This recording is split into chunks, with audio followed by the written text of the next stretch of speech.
Session 1. 10 years of partnership. Sowing seeds in good soil. Moderator, Nick Gowing, international broadcaster, founder and director, Thinking the Unthinkable project. Speakers, Jacek Czaputowicz, Minister of Foreign Affairs of Poland, Margot Wallström, Minister of Foreign Affairs of Sweden, Ekaterina Zakharjeva, Deputy Prime Minister for Judicial Reform and Minister of Foreign Affairs of Bulgaria, Tomáš Petříček, Minister of Foreign Affairs of the Czech Republic, Michael Roth, Minister of State for Europe at the Federal Foreign Office of Germany.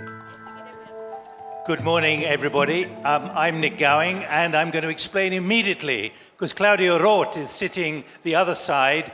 Michael Roth, the minister, his plane has been delayed, so Claudio has very gallantly decided to step in, representing as vice president of the Bundestag. So, Claudio, thank you very much indeed. But what you, of course, have done is meant that there's now a diversity balance on the panel, which is great. So, well done.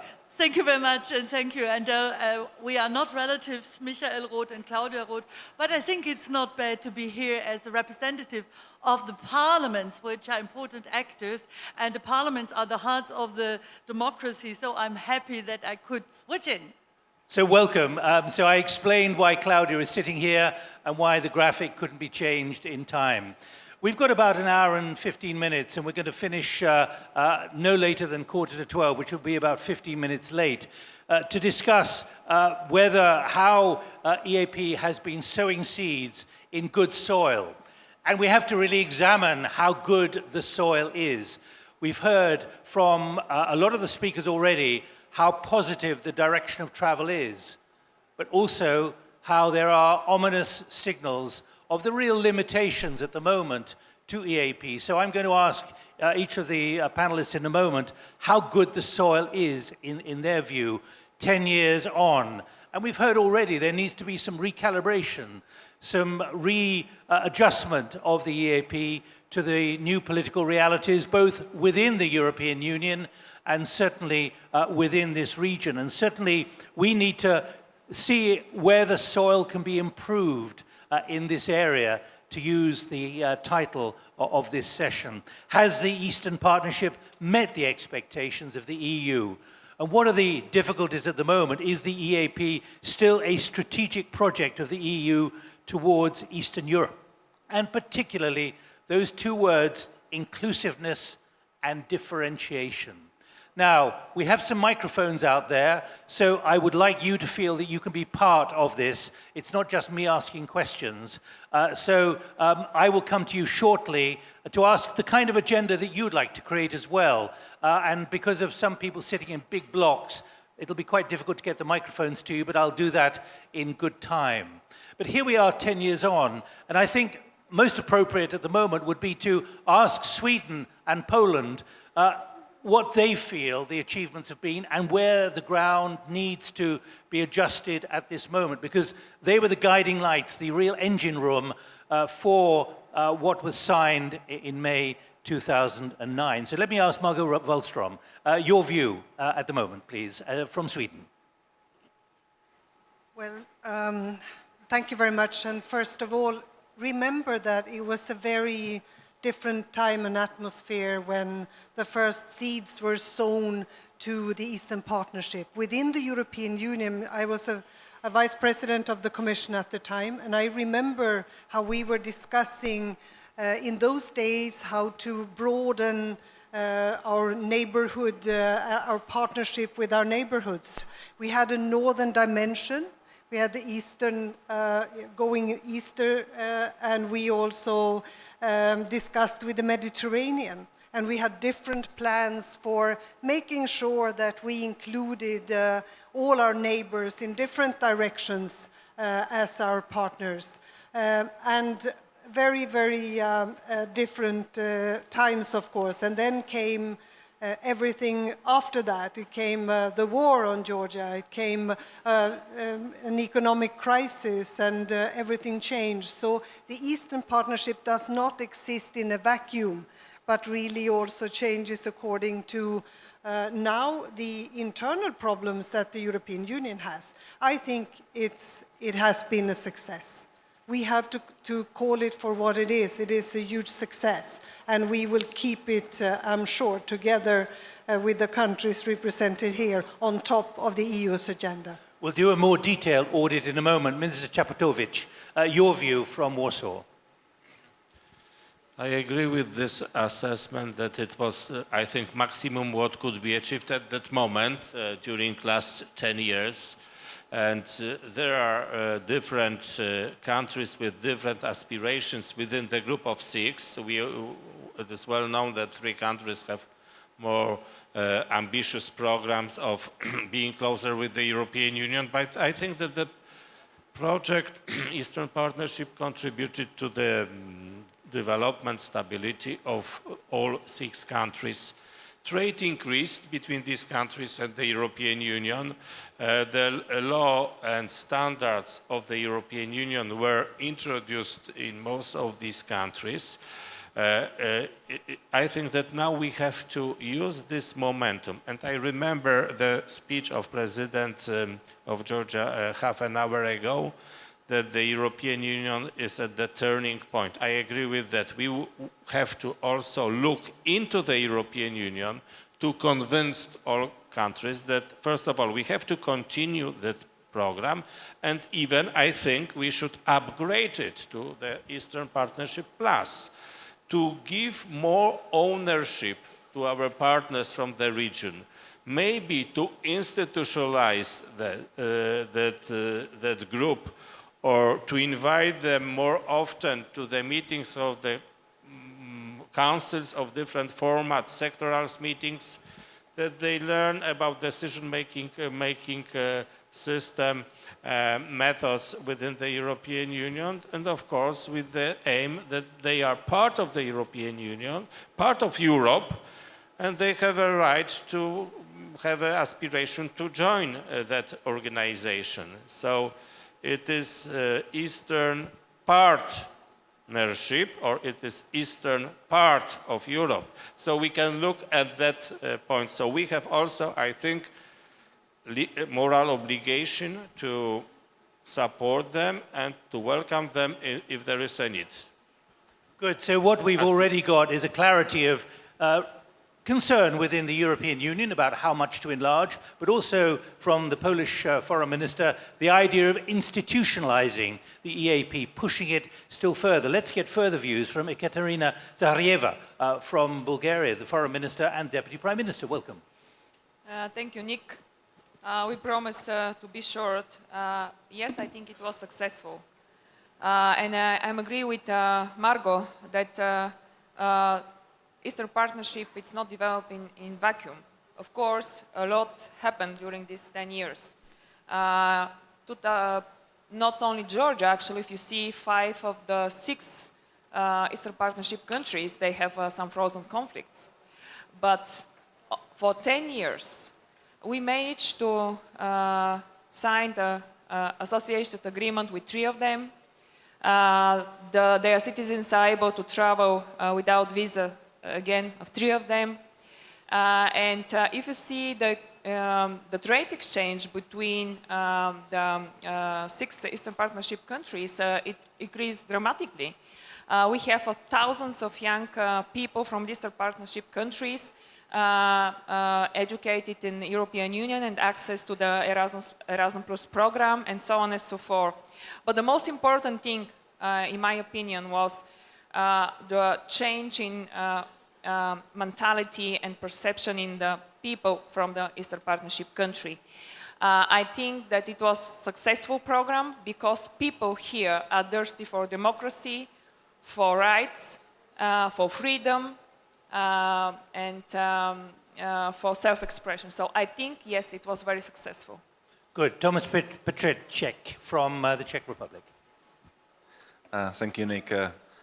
Nick, allow me first to thank Georgian organizers for both inviting me to Batumi, this very symbolic place, but also for hosting such an important event on the 10th anniversary of Eastern Partnership. And if, as you asked, whether we have sowed into good soil, I think that 10 years ago in Prague, we sowed good seeds in good soil. And both is important, the seed itself and the soil.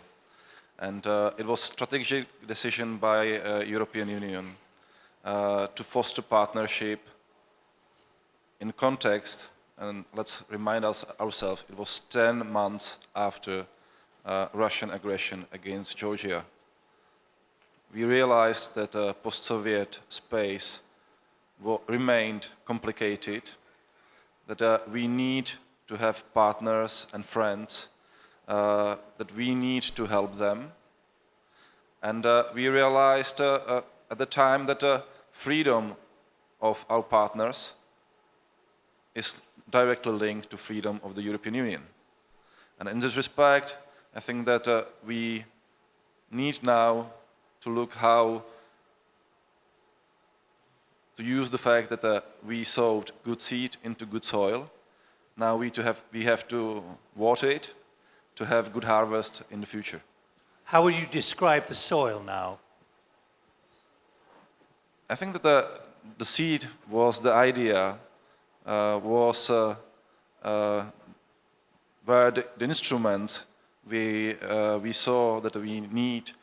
We have a lot of instruments now in place, starting from agreements between European Union and our partners. We need to fully use their potential. We need to really use the agreement to modernize our partners' economies, to stabilize and further develop the democracies and system based on rule of law.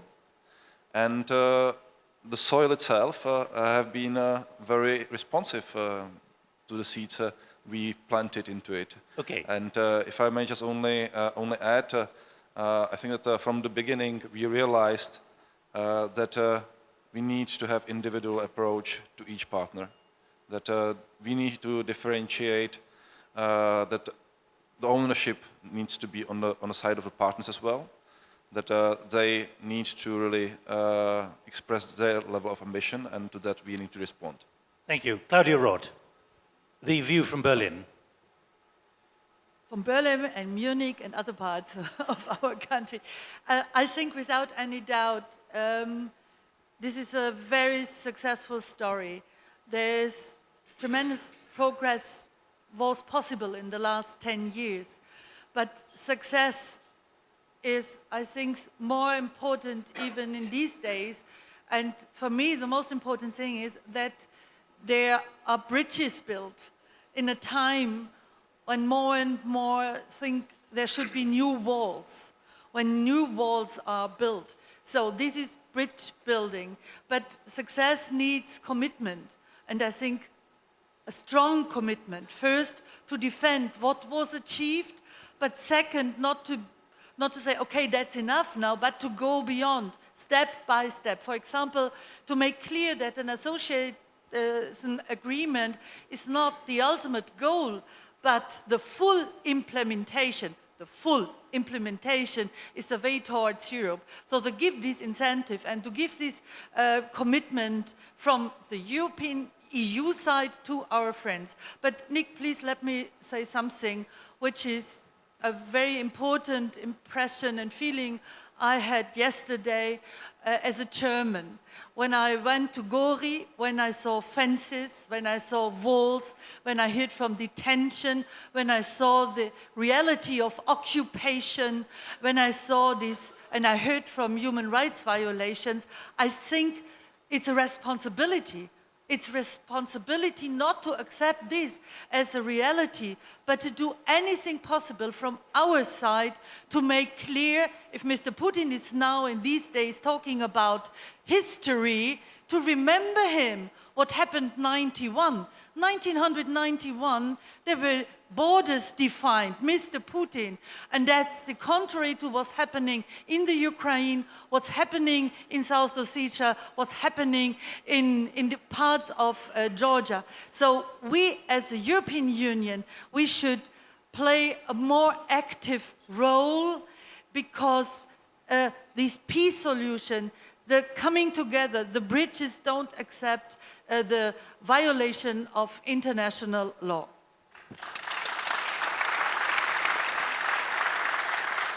What I'd just like to see is how many of you would like to ask questions or make your own points. Could you put up your hands or use a bit of paper, as it's quite dark?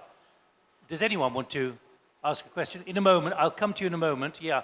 Anyone else want? I want to get an idea of the number of people who would like to intervene and also make their suggestions, make your suggestions. Because remember what the foreign minister said right at the beginning. We now have to be bold about this. We now have to think new ideas as well, not just sit back and assume that the direction of travel is okay. So I'll come to you shortly. But let me just pick up, as Claudia Roth has actually put it fairly and squarely on the agenda, the issue of the concerns about neighbors, particularly Russia. And the influence of that, because we talked about this beforehand, and how much that is overriding and really casting a big shadow over the ability of the European Union to expand and develop and engage in the way we've heard from so many of the Georgian speakers already. Margot. I think we have to work, first of all, consistently on keeping sort of the sanctions and the policy that we've established to mark against Russia and their behavior in Ukraine and elsewhere. Because as Ekaterina already said, there are so many of these protracted crises and occupations and those kind of situations in the Eastern Partnership countries, so that we have to Five of the 6 countries yes, exactly. are enduring conflict in one way or the other. And this has to have its own sort of path of reactions from our side, and that's why we also insist on keeping sanctions and willing to expand them if necessary. But I think also important not to let this sort of stop us in the reform efforts in every country, but to continue at the same time to engage to make sure that that countries do what they are expected to do as well. But are you saying in that you're fearful that actually some countries, some nations, member countries of the European Union are not prepared to be as determined and as firm on this? Well, we have seen that at times. Luckily, we've been able to stick to our sanctions regimes, but this is a constant sort of struggle as well. Anyone, all of you, Katerina, do you want to come in on this? Because one of the words we used in the discussion beforehand was the need for resilience. Exactly, Nick. I think because we discussed, yes, it's successful, but what are the challenges? And I think one of the main challenges and the main goals of our partnership is to build a resilient society. You know, both the president, the prime minister, the speaker, the three of them, the speaker of the parliament, the minister, they said, Georgian choice, our choice, it's Europe. So nobody can define your choice, only your people, no matter who is your neighbor. And Russia should understand that this policy is not against Russia. It's policy of neighborhood. It's the choice of the people and governments in those countries. And we should support them. It's not against. It's policy for connections, for bridges, for peoples-to-peoples contact, and so on and so forth. So resilience is one of the biggest challenges, I think. You all want to speak, so take the microphones and speak. Jacek. Yeah, thank you. From Polish perspective, it is important, it is the goal of our policy to maintain and strengthen international law, and Russia breaches this law. Poland is currently a member of the Security Council. I remember we organized a year ago a debate on the situation in Ukraine, in Crimea, in eastern Ukraine, humanitarian situations.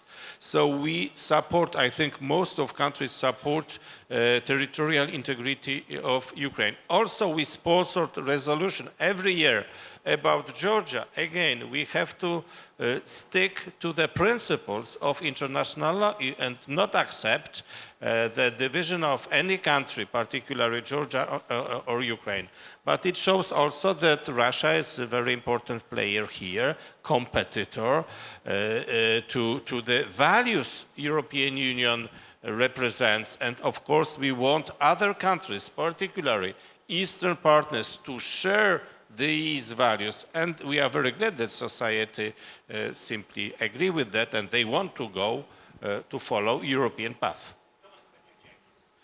Thank you. I think there are 3 steps that we can do outside of keeping principles, defending international law. For Eastern Partnership, there are 3 steps that start first with consolidating what we have by focusing on fully implementing already agreed principles, projects, and fields of cooperation.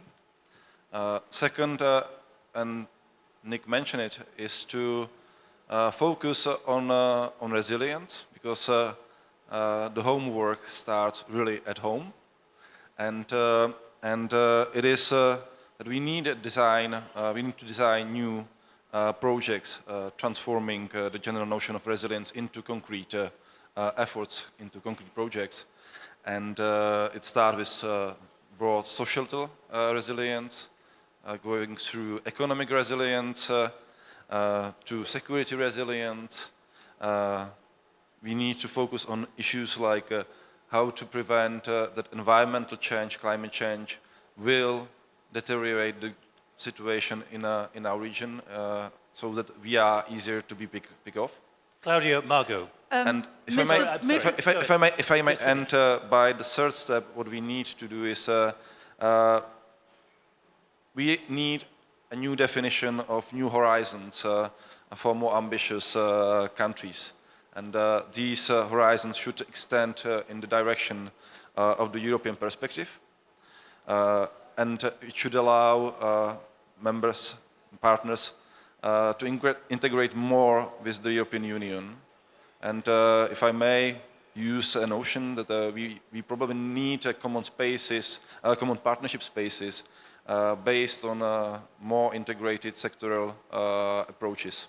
And this might be also something that increase the overall resilience of Eastern Partnership and the European Union. Thank you, Thomas.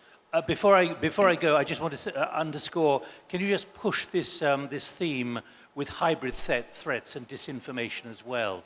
In other words, not just what's happening in parts of Georgia, but also much further. That's exactly what I wanted to say. So Mr. Putin, I don't speak about Russia, because I speak about the politics of Mr. Putin. He's not only active here in Georgia or in the Ukraine or in other parts of the eastern countries, but also in Germany or in Great Britain.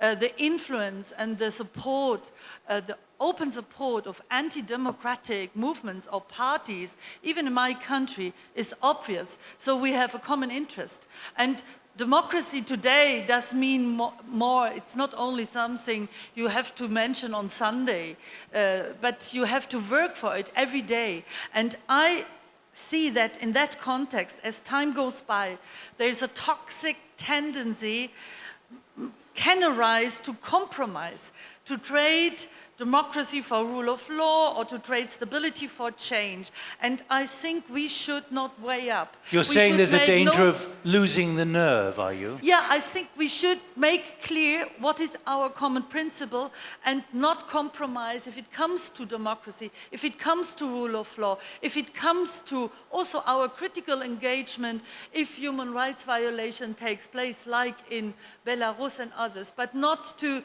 define stability without democracy. There won't be a stability or without democracy. I hear it very often from Mr. Erdogan, another good neighbor of Georgia. He speaks about stability, but this means a lack of democracy. And we have to bring it together. Can I just check, do we have consensus on the panel on those points? Because then we can move on. Margot? I totally agree with that. That was my point as well. But I think, how do you then create resilience How do you fight that, the attempts to use cyber warfare against our countries? Well, you have to make sure that you create trust in institutions, that you fight corruption, because any system with too much of corruption, people will not trust the systems. You have to stick together. You have to show unity. You have to do more to fight poverty, to get rid of all of the reasons that people feel, I do not belong to this society any longer. And I think this goes for all our societies. We have to do all of those things to make sure that we become more resilient also to cyber attacks or hybrid warfare. So build strong societies. And I'm really impressed about what Georgia has managed to do over these years. And I think you must continue on that way and stick together, create unity, create a dialogue, build the society stronger when it comes to democracy, the rule of law, and respect for human rights. Then you will also be stronger against these kind of attacks. Ekaterina, you mentioned this before we came on the platform about resilience. How is Bulgaria handling this, of creating resilience, but also handling these kind of threats to the pluralistic society? You know, I fully agree with Marco that the best way to build resilience is the trust of the people in institutions. And you know, I was 14 when the changes happened, but still have a very fresh memories of that period. And you know, 45 years of brainwash, it's a too long period. Even 30 years later, I think one of the main differences in mentality between us and the countries which wasn't part of Soviet Union influenced bloc is that it's very difficult to convince people to trust in their politicians, their governments, their media, and so on and so forth. The people are used that media are lying, institutions are lying, so it's reform agenda.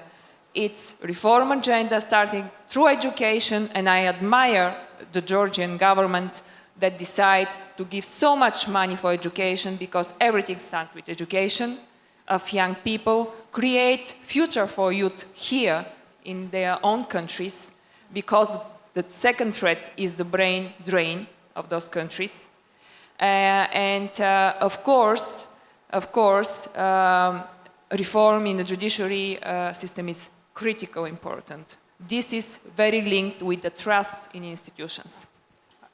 I think we can do much more to, if EU membership and accession is a ladder that you have to climb, then you have already climbed a number of steps. But I think we have to create more of these steps.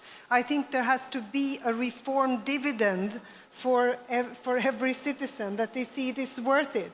And if we do this, then we can take another step. We will have another proof of us getting closer together and being able to create a cooperation.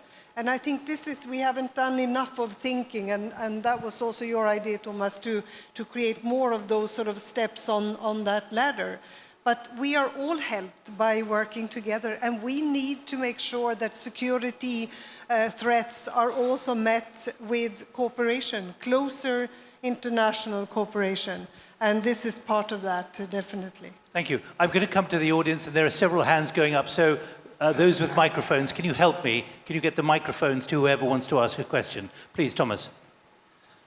I fully agree with what Ekaterina said, that this resilience project is a long-term project. It starts with education to face the threat, hybrid threats, and especially disinformation.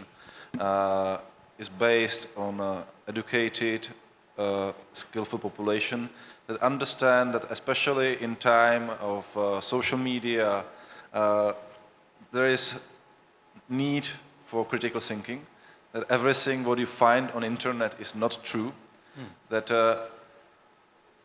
you need to evaluate what you are reading, and this is possibly only to equip the people only through good education.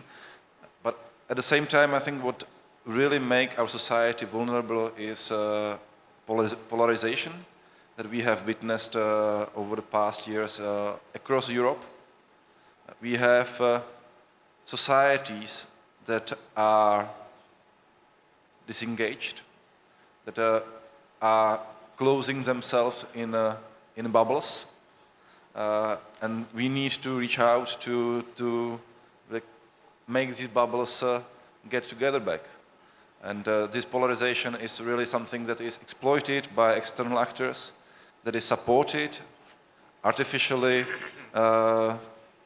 supported by external actors, by disinformation, and in this regard I think it is also a role for politicians to try to provide some moderate middle ground where the whole society can meet and define long-term interests. Both of you, let me just follow up quickly. You talk about the next generation. How much are they vulnerable to this? And how much are they potentially a weakness in the strengthening of the European Union and the Eastern Partnership? Because their minds are vulnerable to what exactly Thomas has just said, not being discriminating about information they're hearing and receiving, maybe being persuaded, or is this not relevant? Katerina. They haven't been through what happened 30 years ago. But you know, and they have been, but at the same time, with the propaganda machine that is activating, and if there is continuing mistrust in their own institutions and the media and so on and so forth, it is very difficult for a young one person to receive decent and real information. So that's why everything should start with education.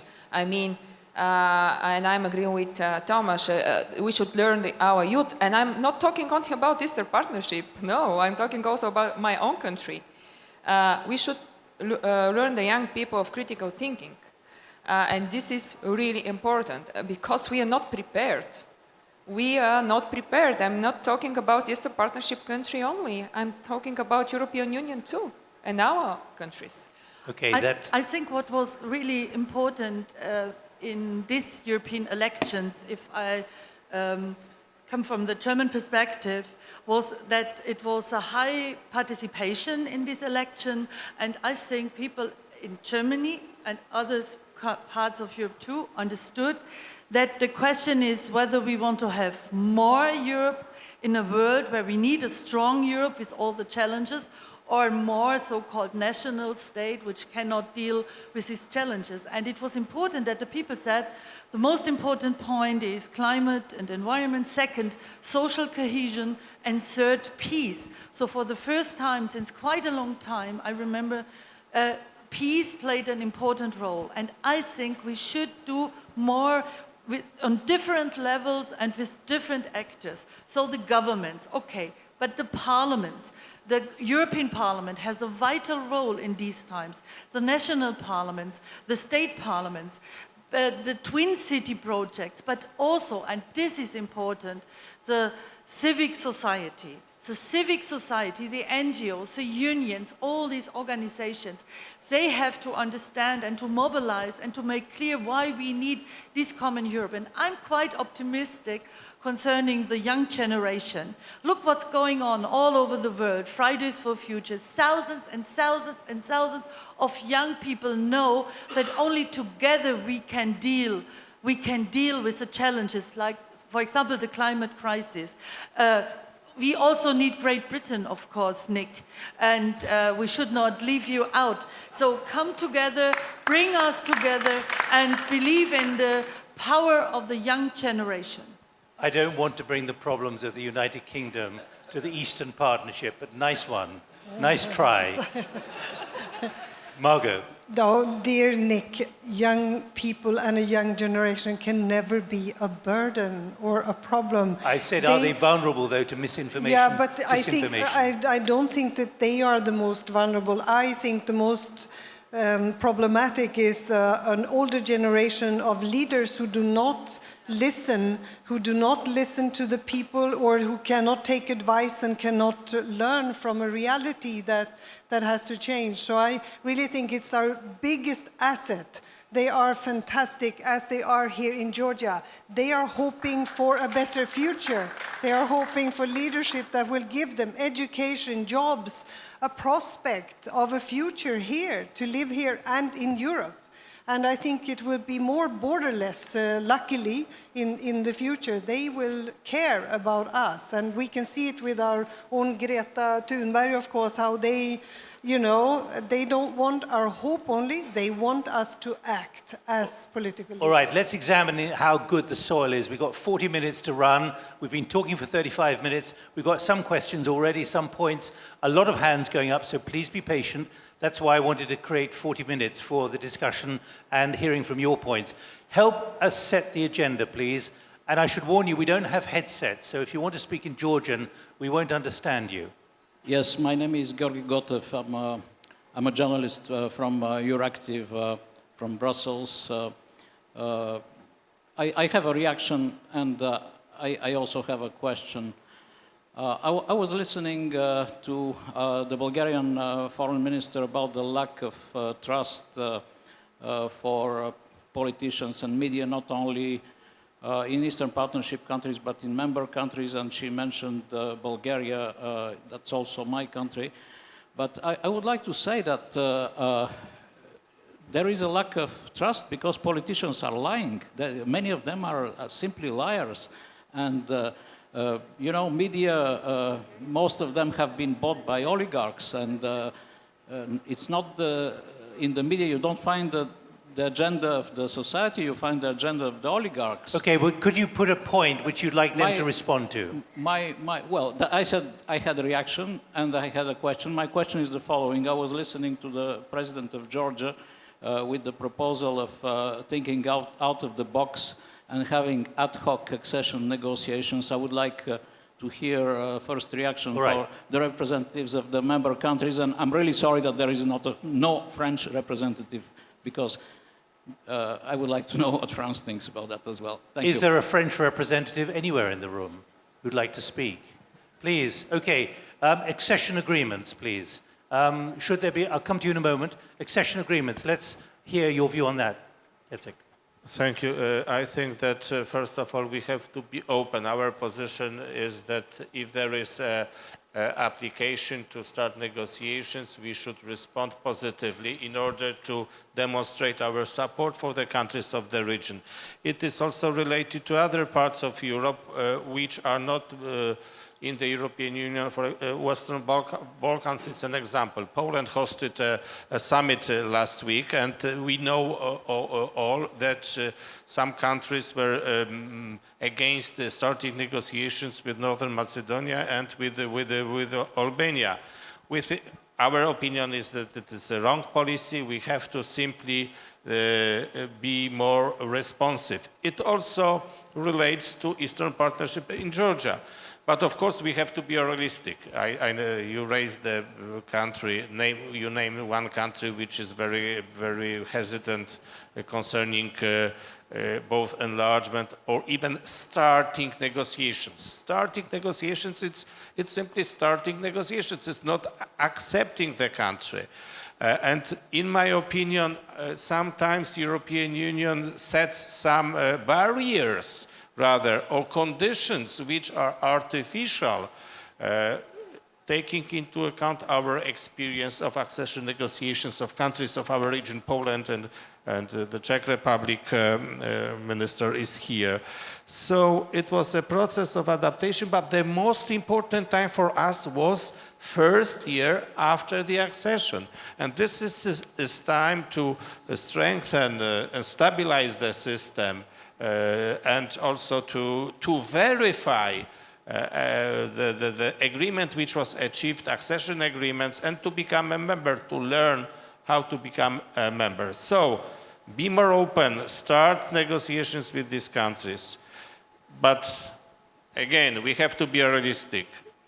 We think that there is no acceptance because some Western countries are against that. They are afraid of new people. There is a rise of nationalism, nationalistic tendencies, and this is the main reason.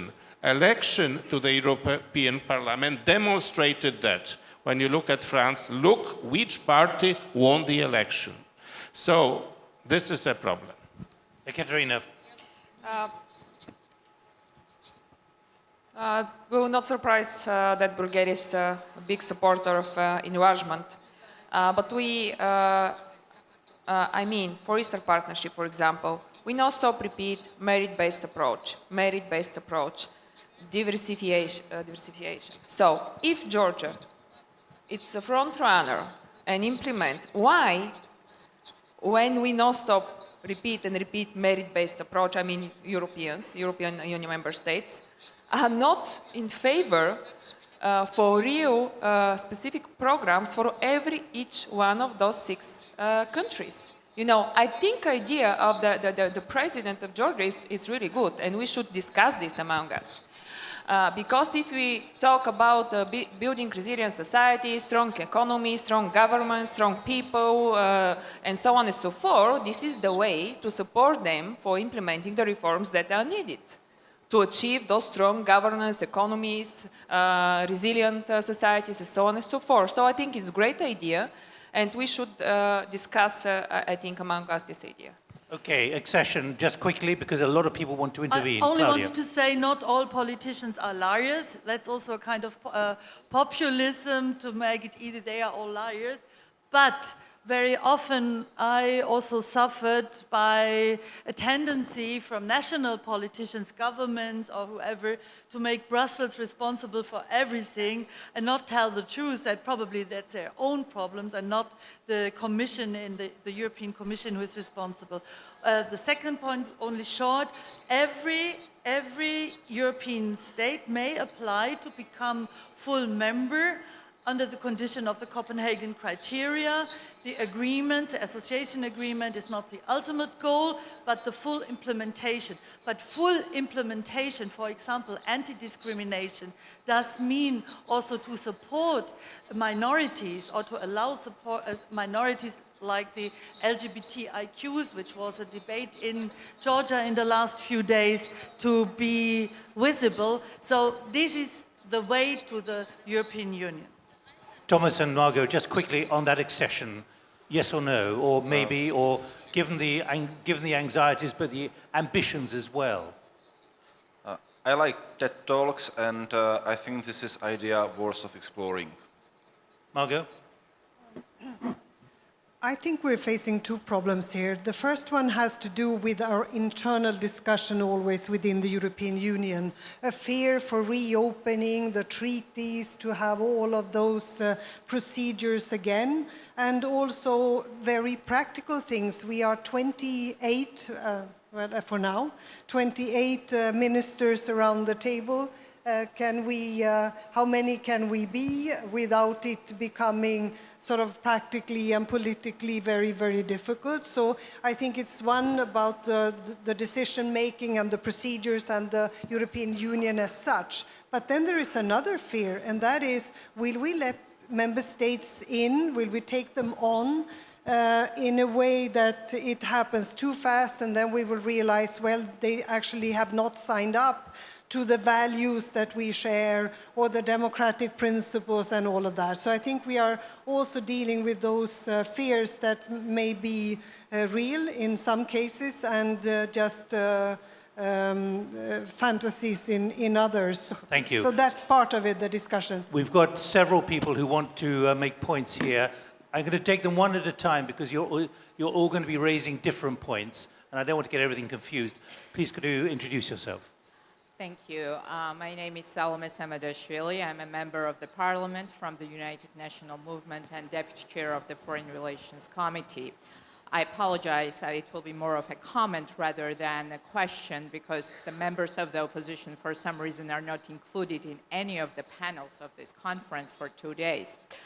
I would like to welcome, first of all, the points which were made regarding the using of the Eastern Partnership as support for the societies and democracy. of the countries. And I think that's a crucial point. So I think looking forward for the Eastern Partnership and what's the future, yes, this partnership is with the people of the 6 countries that are participating states. And the second important point is that looking forward, I think the European Union also needs to look very closely at how it can use conditionality in order to enforce the values of the Eastern Partnership. Because you have mentioned Belarus, but I'm afraid Belarus is not the only place amongst the Eastern Partnership countries where we have a serious challenge with the values that Eastern Partnership is promoting. As we speak now today in this room, during this conference, there are demonstrators outside of the conference facility who are demanding resignation of the Minister of Interior of Georgia. And this is because just a couple of weeks ago, a peaceful demonstration was attacked by the government forces. I represent the party whose chair of the political council is now prosecuted by the prosecutor's office.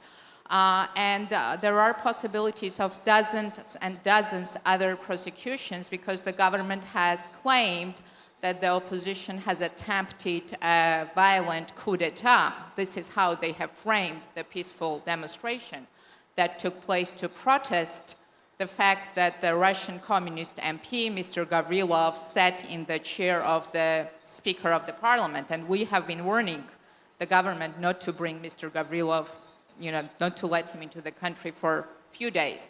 So looking at the narrative and the Russian and the European Union kind of, if you wish, competition for hearts and souls in the region and for the values, I think that Europe has certainly won the hearts and the minds of the Georgian citizens and the Georgian youth, which have been demonstrating now for 3 weeks in the streets of Tbilisi with the European flags.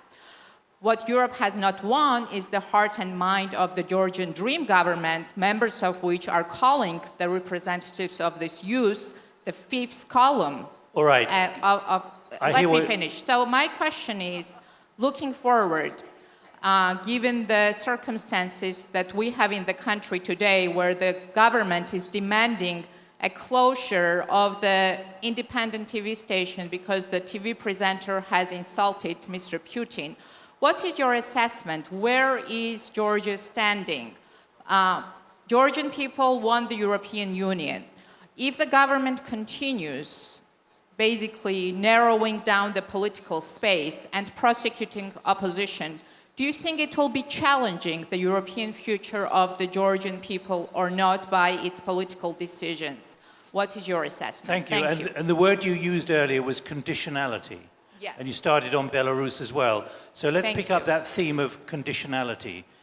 Yes or no? Is that something that is a deep concern, Margot? In other words, you can have an aspiration, but it's got to be fulfilled. But there is already a process established for accession, and the ladder is clearly put up exactly what steps you have to take. So this goes for all countries that aspire to become members or to enter into that process. So that is already established. And I think this is important to keep that very clear. I mean, I think all of us, we know about these events from reading about it and the reports that we get from here.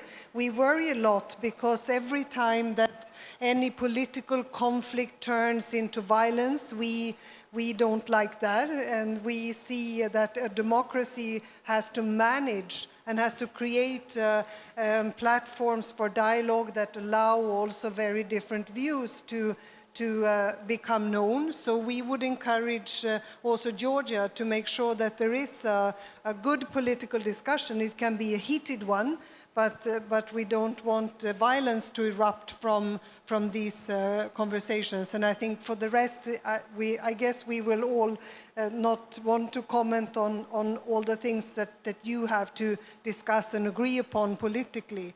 So I think that's what we can say for now. I think it's not possible to to compare Georgia to Belarus. So there is a lot of progress made in Georgia, even if there are still problems. Yes, and the problems arise in these days. I think there were 3 demands from the demonstrations. First of all, the resignation of the president of the parliament. He resigned. Second, a new electoral system. I think this is a good chance, the new election coming up in 2020 in Georgia, bringing the diversity of political families or parties in the parliament. And the third, the question of the Minister of Internal Affairs. And I'm hopefully, and I'm sure that there will be an inquiry of the action made by the police, and I do hope that there will be consequences too. But more for more must be the guarantee, more for more, and not more for less. Not compromise if it comes to freedom of the press, freedom of expression, freedom of arts, but this also is a question within the European Union. If I'm looking to what's going on in Hungary, what's going on in Italy, there are individual and important human rights violated. So we should be, as Europeans, credible. With questions about membership of existing members, at least one at the moment. Don't speak about Great Britain. No, I'm talking about Hungary. No, but we should also, I think, to be credible as a European Union, you cannot allow that the European values are violated. There must be consequences. And I think that is important for those who are fighting for democracy. All right. Conditionality and maintaining values, please. Ekaterina, Jacek, Thomas?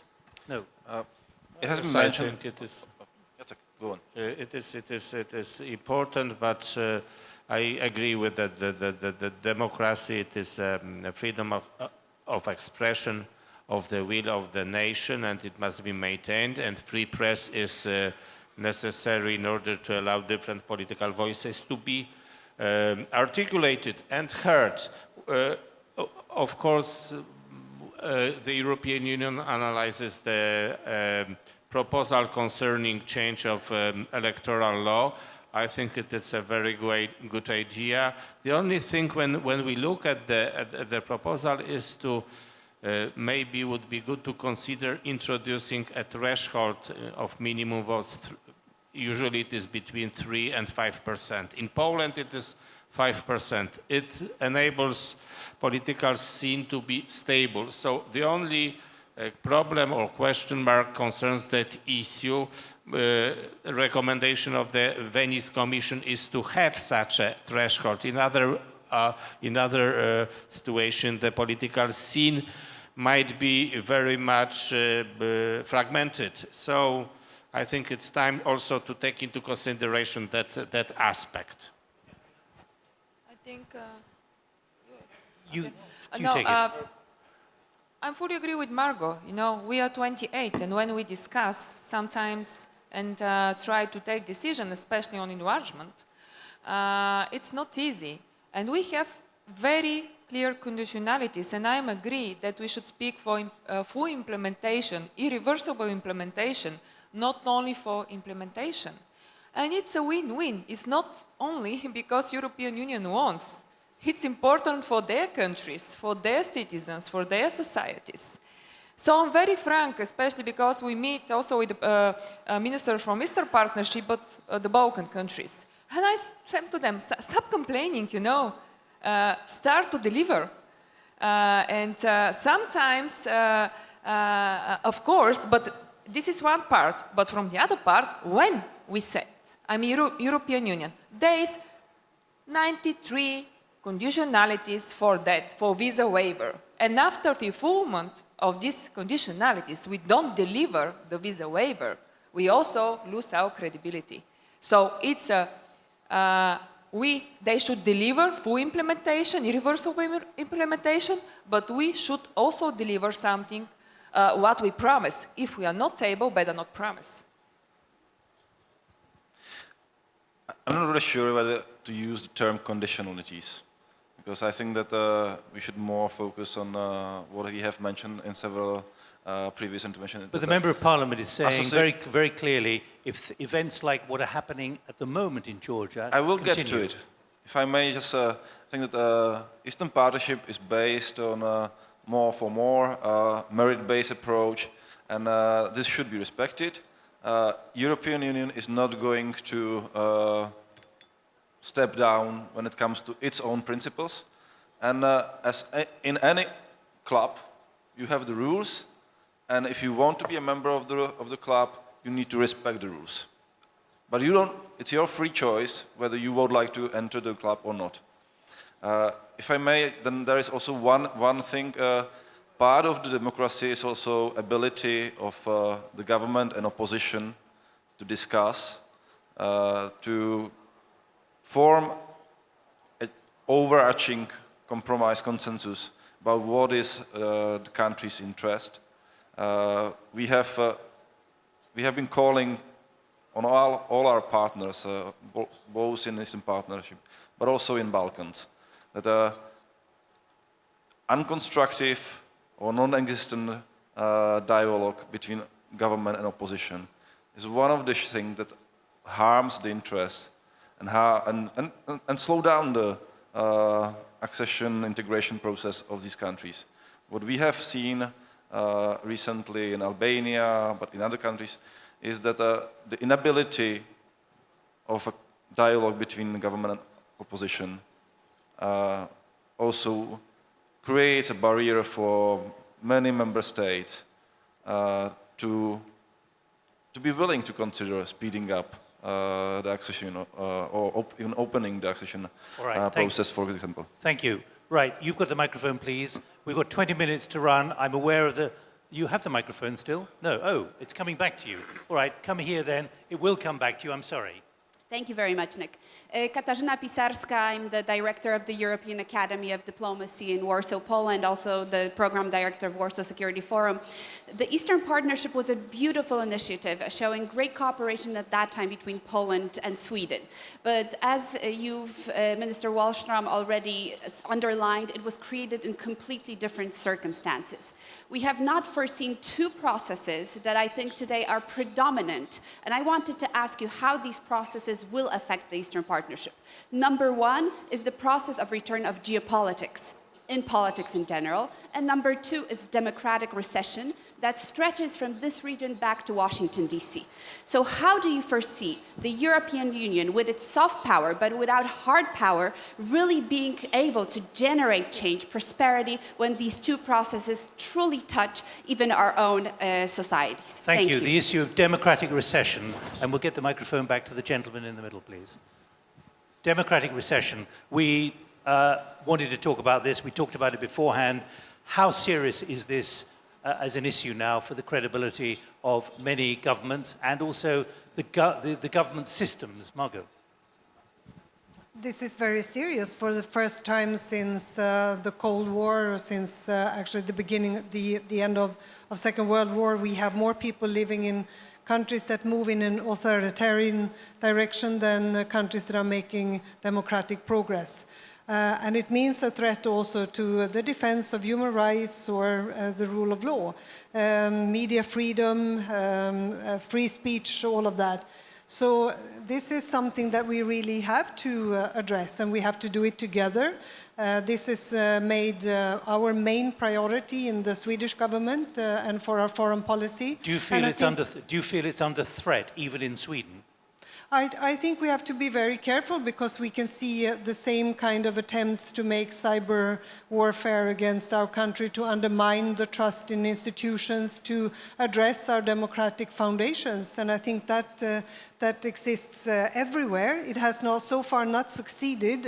For example, during our election, we were afraid that also a country well known here would try to interfere with our election. But we have a very solid system, and we have a deep trust in the election commission and the way elections are carried out. So they did not manage. But of course, there are so many troll factories in Russia. There is so much of misinformation that we have to deal with as well. And in the end, it undermines the democratic system. So there are many factors also putting up a democracy or building a democracy. And we have to look at all of that, and we have to help each other. And you're absolutely right. These are the changes that we see everywhere and that affects the whole world, and that affects also the attitude towards bringing on new members into the European Union, or the things that we have to do, and sort of create a solid foundation for multilateralism, because this is also under threat. Countries are more and more transactional, looking at their own national interests instead of what is good for all of us. How can we become good neighbors? How can we create security that we all share the responsibility for? So this is absolutely the enormous tasks that we have ahead of us. But I see no better place than the European Union, or no better organization than the European Union, to continue to work for democracy, defend human rights, work for the rule of law, to decide our future. Katarina, as a Deputy Prime Minister, do you think there's a democratic recession at the moment? I agree with Marco. We should be really careful. Everywhere, in all European member states, everywhere in the world. I think that somehow, in some moment, all of us thought that everything is okay, that for democracy, everything is on place, we have working institutions, we have free media, but the fact, for democracy, you should fight every day. And I think, yes, the European Union is the best place, and I think, yes, all the countries should do more and should be very careful, really. I'm happy that in my country, during these elections, the Eurosceptical political parties didn't pass the barrier, or some of them, they are really quite a few percentage of the voters. But it doesn't mean that we should be calm. We should be more active, and I also agree that it very often happens that domestic politicians very often blame for unsuccessful domestic policies Brussels. But we are Brussels, we are there, we are in the councils, we take decisions. So this should stop. This is something that should stop immediately. Jacek, democratic recession, is that what you... There are those who are concerned about politics even in Poland. I was in Poland during 1980, 81, 82. I remember those days, but very significantly, and was in every part of Eastern Europe during the difficult times of the 80s. Do you see a democratic recession at the moment?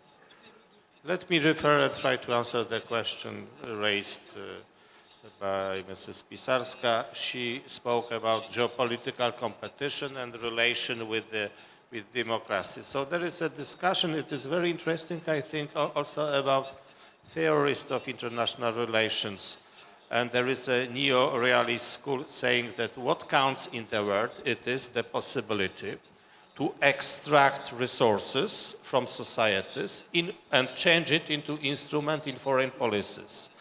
And when you look at the international developments, the authoritarian regimes prove to be more efficient in that. When you look at Russia, very modern army, Putin uses this army in order to pursue political international aims.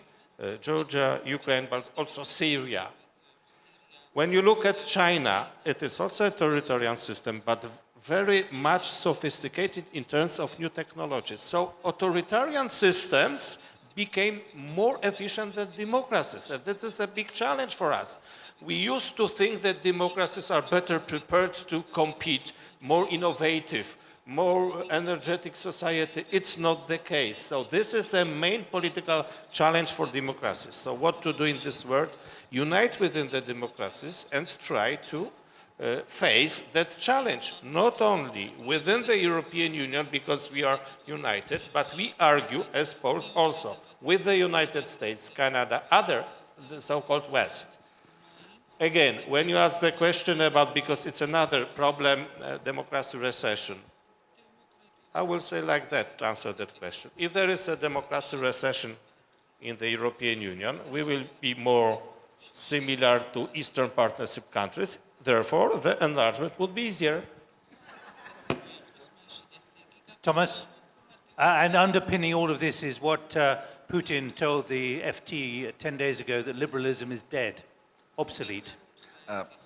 First, I would react to the question of geopolitics. I think that already 10 years ago, when we launched Eastern Partnership, the geopolitics was back. Probably it only took us a little bit time to realize it. On the second question about the retreat of democracy, the truth is that I was a teenager in the 90s, so I cannot fully speak on behalf of the time. But I still remember that in the 90s we didn't have to use any adjective when we spoke about democracy. We all understood what democracy, when we say democracy, we understood what we mean by that. Nowadays we have to use 2 words to express what we mean. And to some extent this symbolizes the fact that we are concerned about the state of democracy in Europe or maybe worldwide. And this is linked to the question of legitimacy. And part is input legitimacy, but also output legitimacy. And Jacek very well described that we need to discuss more how to increase output legitimacy of our democratic systems. I don't agree that China, Russia, these countries are more effective.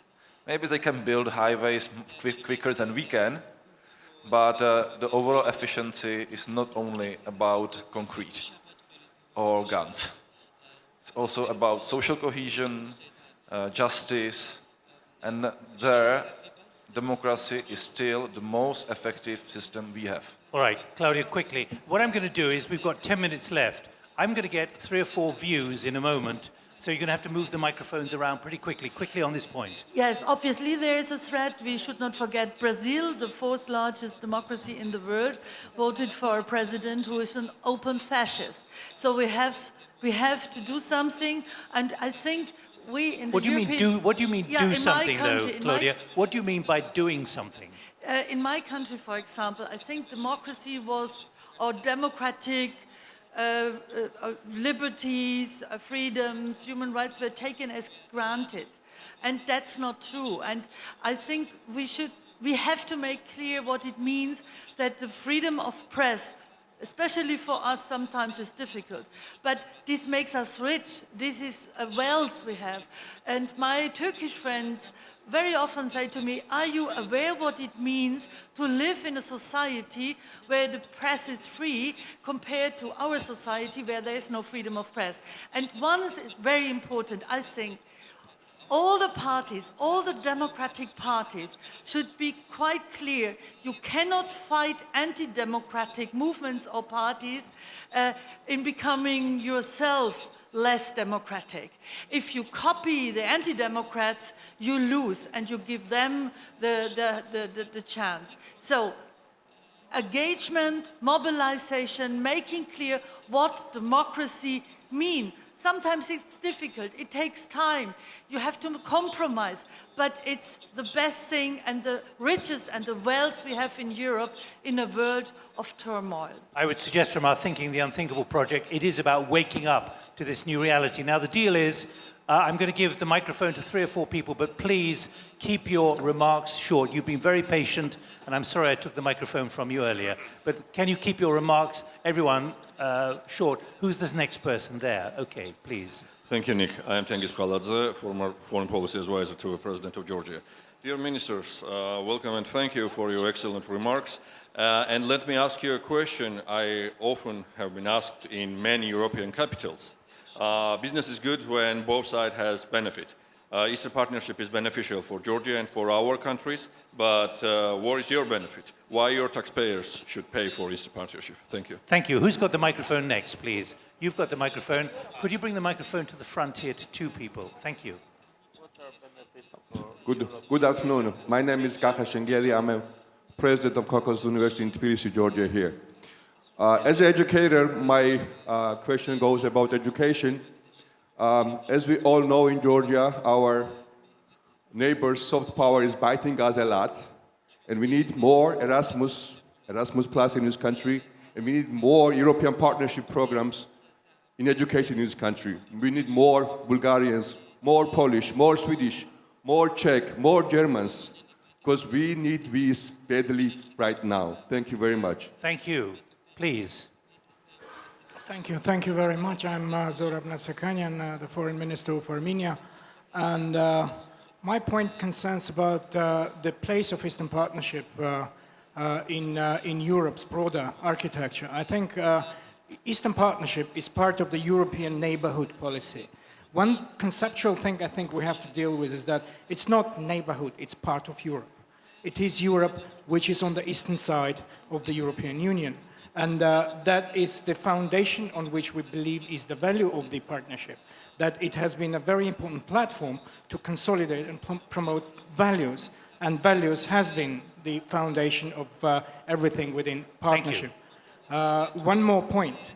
When values and geopolitics are in conflict, I think we have to be very careful. I do very much believe that values have to be protected everywhere, and the sense of ownership towards values has to be everywhere. Threats are different in Europe. Armenia's threats come from a different direction. They come from Turkey, from 27 years of closed borders and 27 years of denial of relationship. So we have to be, to square geopolitics into what we are supposed to do first. Promote values, protect values. Thank you. The microphone to your left, please. Could I just give each of the panelists an alert? We have no more than 4 minutes left. But can I ask you to give a 30-second summary of the kind of message you'd like people to take away from this session? The kind of optimism, with caution perhaps, or conditionality. One final thought here. Thank you. I'm Maya Zgitashvili, Vice Prime Minister of Georgia, and I would like once again to greet all of you and thank all friends of Georgia for standing with us. So, trying to be really short, so here was a question, whether the people of Georgia have selected the Euro path, but the government of Georgia is not really sure. So I would like to once again to say what the government of Georgia and Georgian Dream was making during this year to really demonstrate and be really pro-European. So first of all, it's reforms in all areas of democracy, starting from strengthening the institutions with EU support, with switching from authoritarian presidential model to truly democratic parliamentary model, which is now laid in our constitution. And recently, the offer from the Georgian Dream to all the political parties to sit down in the process of the dialogue around the round table and discuss the proportional system with a zero entry barrier. And just to reflect about the possible barriers, so we still have it in 2024, but in order to promote the possibilities for new political parties, for the new younger generation, which is not still even formed as a political party, to enter already in 2020, so we are offering this step. So we are making reforms in all areas, including totally free media, pluralism, democracy, and local self-governments, where we now have all the majors elected through the direct vote. So this is how we see the European way. And coming back to the, so what is the choice of Georgia? It's a common choice of Georgia to be part of the Europe. And coming back to what we have heard today, words resilience, stability, a bit fear about, we have discussed and talked a lot about Russia. Our answer of Georgians is a courage, and courage of thinking and out of the box. And once again, thank you for opening this dialogue and helping Georgia to become stronger. Thank you. Right, 30 seconds each, impossible. Margot, let's get the Polish-Swedish axis again. What is your 30-second message to them about the way it can go, not just in 10 years, but maybe in 10 months? You have such a fantastic country. Thank you for inviting us and having us here. Continue to push for reforms to strengthen democracy, pluralism, civil society, care for them, make sure that they can continue, and independent media. Fight corruption and foster social equality. Put people at the center. It is your citizens in Georgia that should benefit and see the dividend from making all the sacrifices, from working so hard. And we are partners. We are not only neighbors, we are partners to you, because when you thrive, when you do the right things, we will also benefit. And the Eastern Partnership has been and will continue to be a huge success. So thank you for everything you're doing, because you have such a fantastic country. Thank you, Can Margot. I come back Jacek. and listen to the Georgian singers that we enjoyed? Maybe I can bring some of them back to Sweden to sing for us, because I think that was I thought you were going to say you wanted to sing. Yes. My message would be, when I listen to the discussion, do not use an opportunity to present yourself as a group. European Union looks at a group. So there are 6 partner countries, and it's better to do something between these 6 countries, or at least between 3 more advanced. It would be much easier to get your point and to send proper message. What we think we should do to step up Eastern Partnership for next 10 years through institutionalization, maybe create secretariat among yourself to be more subjective, maybe create presidency, rotating presidency of Eastern Partnership countries. It will help you to give a visibility, and of course organize this. Other idea is free trade area between yourself. It was our way. We organized with the Czech Republic, Hungary, Slovakia before joining the European Union. We created CEFTA. Now such agreement exists in the Western Balkans. It would be much easier for you to enter the European Union. Ekaterina. Georgia is Europe, and Eastern Partnership countries is Europe. Is Europe, as the Western Balkans countries. And what we achieved, as one of your MPs from opposition said, we won European Union. We won the hearts of the people of those countries. And this is the most important achievement. That means that we won the democratic order. So what, and Georgia have done a lot, really. You have achieved remarkable results. Of course, a lot remains to be done, but having in mind the situation since 2008 and so on and so forth, it's a huge progress in last 10 years. Of course, as I said, a lot remains to be done. The most important things, as I said, building resilience in the society through working institutions, judiciary reform, it's extremely important. I think those are the 2 most important and urgent reforms.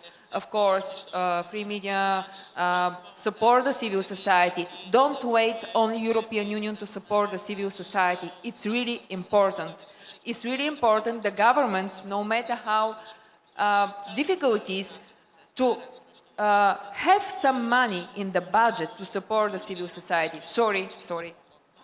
You can And see thank why, you for your because hospitality. you can see why, because Margot's had to leave to go to meet the president. So apologies, but literally half a minute each, please, Thomas and Claudia.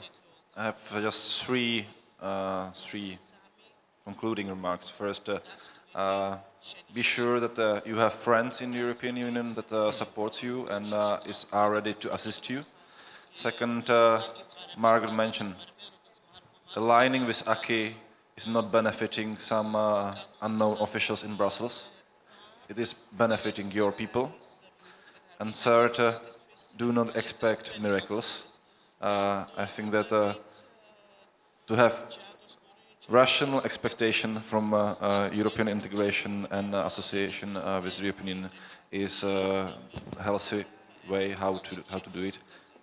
Becoming member of the European Union is not giving you any miracles immediately. Claudia, you have 30 seconds before everyone leaves the platform. So Europe, for me personally, coming from Germany, is the most important presence, the most important thing ever. In a very bad past, having been so-called enemies, becoming neighbors and now friends. So we are not only partners, we are family. And in a family there are conflicts, and we have to deal in the family with conflicts. I would say to the Armenian minister, if there are conflicts in the family, it's up to us to help to solve these conflicts. Most important, let us be not too cautious or minimalistic. We have so many challenges. Look at the climate crisis. We have so many challenges. Partnership evolve and grow, and partnership only thrive when we adapt them to new realities. And there are new realities to bring Great Britain back to our family. Thank you.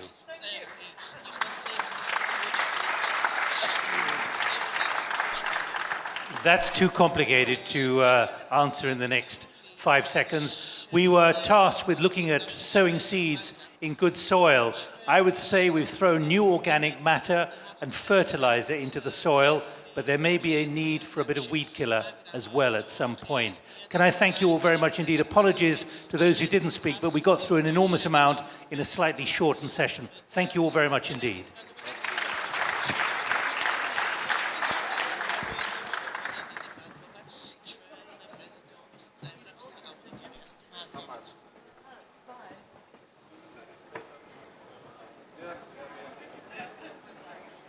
Last one.